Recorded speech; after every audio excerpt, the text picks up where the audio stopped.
Pour la première fois, l'Égypte a réussi à enregistrer plus de recettes que de dépenses.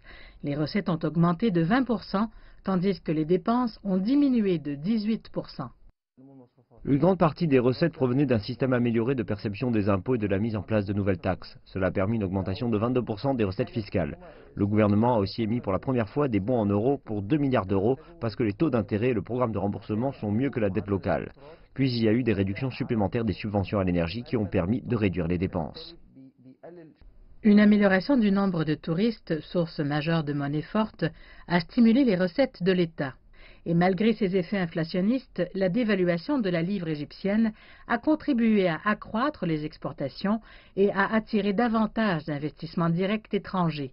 Mais une forte hausse des prix internationaux du pétrole et le retrait des investisseurs des marchés émergents au cours des 2 derniers mois sont préoccupants.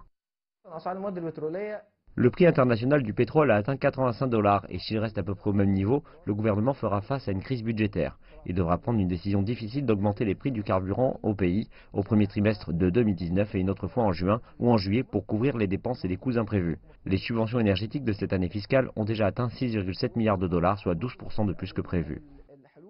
Le gouvernement affirme qu'il prendra toutes les mesures possibles pour maintenir un taux de croissance de 5% pour l'année fiscale de 2020.